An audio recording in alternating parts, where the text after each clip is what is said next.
BSP कोई साजिश नहीं कर रही। बबांगे दोहल कह रही है हमने इस एमक्यूएम को दफन करना है, हमने इस एमक्यूएम को जमीबोस करना है। मर गए दफन करने वाले जिसने ये बात सोची है कि एमक्यूएम को दफन कर देंगे, वो तारीख के औकात में खुद दफन हो गया है। वो कहते हैं कि उनके निजामत के दौर में बहुत काम हुआ कराची में।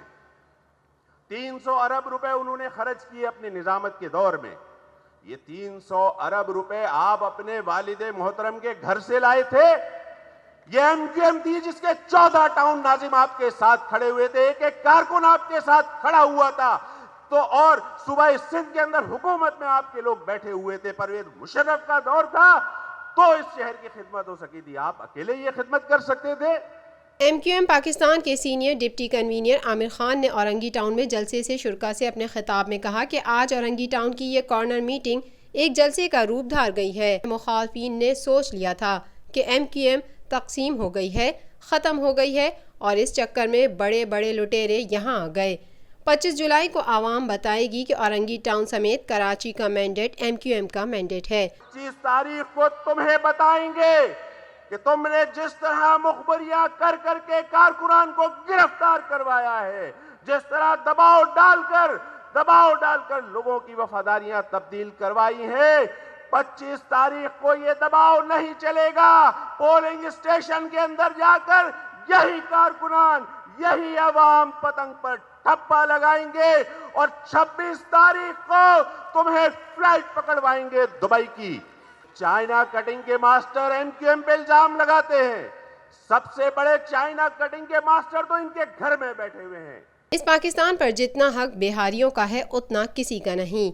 एमक्यूएम के खिलाफ तरह तरह के मजालिम हुए, ज्यादतियाँ हुई, लेकिन एमक्यूएम अपनी जगह कायम रही।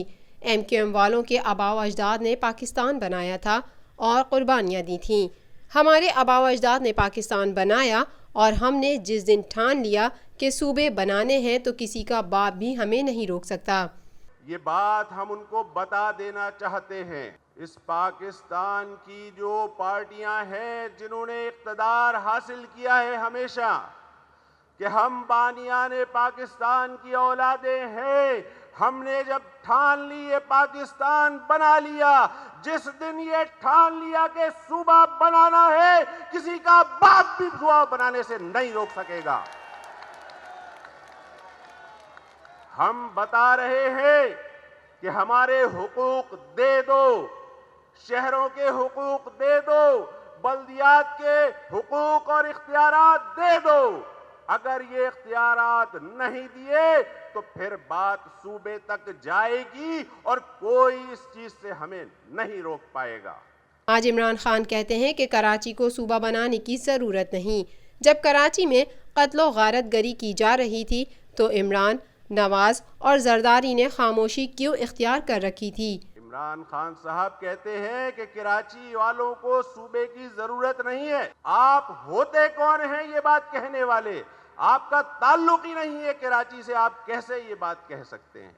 आज कराची में आके वोट मांग रहे हैं, जब कराची में सेंसस के अंदर कराची की आबादी को 1.5 करोड़ की आबादी को लापता किया जा रहा था, हम शोर मचा रहे थे, एहतजाज कर रहे थे, अदालतों में जा रहे थे। आपकी जबान पे ताले क्यों पड़े हुए थे? जब कराची में लोगों को कत्ल किया जा रहा था, आपकी जबान पे ताले क्यों पड़े हुए थे? नवाज शरीफ साहब बताइए, आज आप कह रहे हैं कि आपके साथ ज्यादती हो रही है। आपने 92 में जो इस शहर के साथ किया था वो क्या था? उस वक्त आपको ख्याल नहीं आया कि इस शहर के साथ क्या ज्यादती हो रही है, यहां के नौजवानों के साथ क्या जुल्म हो रहा है? फिर 2013 में एक नया ऑपरेशन मुसल्लत कर दिया गया।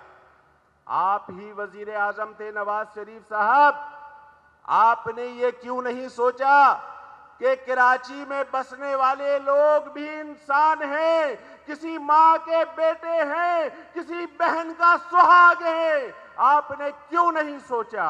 पीपुल्स पार्टी जिसकी पहचान ही करप्शन है, जिसका मंशूर ही करप्शन है, जिसके सरबराह मिस्टर 10% कहलाते थे, जिनके सरबराहों के खिलाफ नैब में मुकदमा चल रहे हैं। डॉक्टर आसिम पर 400 अरब से ज्यादा का नैब के अंदर केस है।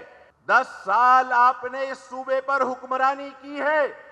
आप इल्जाम लगाते हो मेयर के ऊपर कि मेयर काम नहीं कर रहा। 10 साल आपके पास इख्तियारात थे, आपने इस सूबे की क्या खिदमत की है सिवाय लूटने के। मेयर के पास ना वाटर बोर्ड, ना उसके पास मास्टर प्लान, ना उसके पास केडीए, ना उसके पास बिल्डिंग कंट्रोल अथॉरिटी, ना उसके पास सॉलिड वेस्ट मैनेजमेंट जो कचरा उठाने का इख्तियार है, कुछ भी नहीं दिया आपने। आप कहते हैं मेयर काम करे। मेयर के पास जितने वसाइल हैं उससे बढ़कर खिदमत कर रहा है, दिन और रात काम कर रहा है। और अगर ये इख्तियारात मिल गए तो इंशाअल्लाह कराची की आवाम देखेगी कि कराची को किस तरह संवारते हैं।